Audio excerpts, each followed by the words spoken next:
السلام علیکم ورحمۃ اللہ وبرکاتہ۔ ناظرین کرام، قاری محمد سلطان مدنی آپ سے مخاطب ہوں۔ انا للہ و انا الیہ راجعون۔ رات کو میں نے اچانک ہی ایک خبر تقریباً میں نے راستے میں کہیں سفر میں تھا تو میں نے یہ خبر اچانک سنی، اور پھر کافی دیر ہو گئی تو اس کے تحقیق اور اس کے کرنے کے بعد معلومات مل گئے کہ حضرت مولانا طارق جمیل صاحب دامت برکاتہم العالیہ کا صاحبزادہ اچانک حادثاتی موت میں جو ہے نا انتقال کر گئے۔ انا للہ و انا الیہ راجعون۔ ان اجل اللہ اذا جاء لا یؤخر۔ جب اجل آ جاتا ہے تو کوئی تاخیر نہیں ہوتی، وہ جیسے مقدر میں اللہ تعالیٰ نے لکھا ہوا ہوتا ہے وہ ویسا ہی ہو جاتا ہے۔ تو ایسے مقام پر جو ہے نا انسان جو ہے نا جن کے حادثاتی موت ہوتی ہے اور ان کے لواحقین کے اوپر وہ کربناک واقعہ اور اذیتناک واقعہ ہوا ہوتا ہے،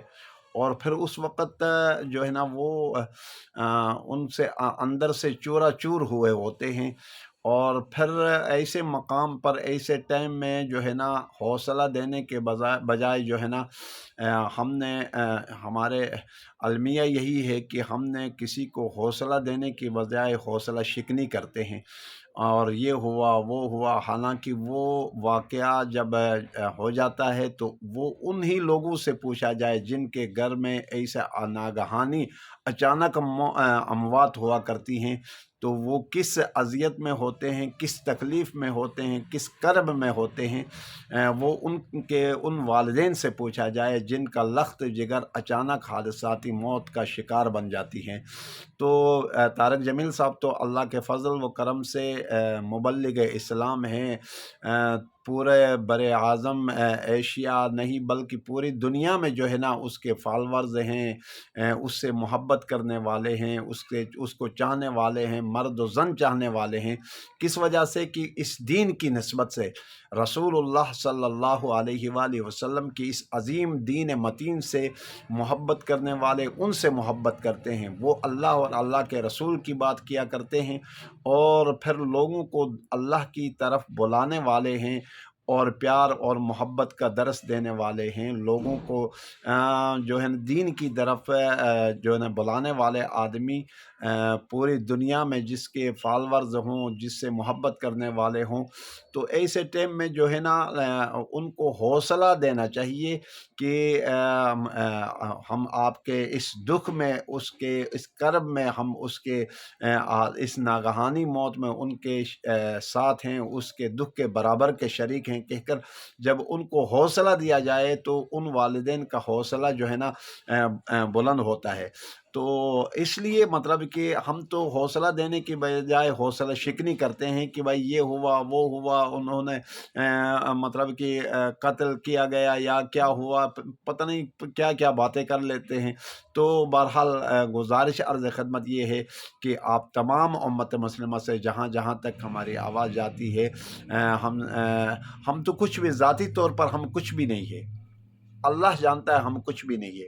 ہماری نسبت اس پیغمبر دو جہاں صلی اللہ علیہ وآلہ وسلم کی اس دین متین کی وجہ سے ہے۔ تو ہم مطلب کہ لوگوں کو مطلب کہ اچھائی کا درس دینے والے لوگ ہیں، لوگوں کو دین کی طرف بلانے والے لوگ ہیں، تو مطلب کہ ہمیں چاہیے کہ کسی کی حوصلہ شکنی کی بجائے حوصلہ افزائی کی جائے۔ تو طارق جمیل صاحب ہو اور ان کے جملہ لواحقین جتنے بھی ہیں، آج صبح میں فجر کی نماز کے بعد آ کر دیکھا ان کے بڑا صاحبزادہ یوسف جمیل صاحب جو ہے نا بڑے مغموم حالت میں تھے، اور وہ اپنا بیان ریکارڈ کروا رہے تھے۔ تو ان تمام حضرات کو میری طرف سے، میرا ادارے کی طرف سے ہم بہت ہی ان کے اس دکھ میں، اس کرب میں ان کے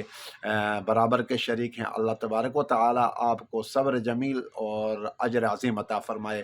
اور آخرت میں اللہ تبارک و تعالی ذریعہ نجات کا سبب بنائے۔ تو یہ حادثاتی موت انسانوں کے ساتھ، یہ زندگی کا معاملہ، دنیا میں انسان آیا ہے ایک ترتیب سے آیا ہے، دنیا سے جانے کی کوئی ترتیب نہیں ہے۔ ان اجل اللہ اذا جاء لا یؤخر، جب اجل اٹل فیصلہ ہے، جب آتا ہے تو وہ جیسا بھی اس کی مقدر میں رب تعالیٰ نے لکھا ہے وہ ویسا ہی آنا ہے۔ تو اس لیے تمام امت مسلمہ سے گزارش ہے کہ طارق جمیل صاحب کے لیے خصوصی دعاؤں میں یاد رکھ لیں، اور ان کا صاحبزادے کی کامل مغفرت کے لیے دعا کریں۔ اللہ جملہ واحقین کو صبر جمیل اور اجر عظیم عطا فرمائے۔ والسلام علیکم ورحمۃ اللہ وبرکاتہ۔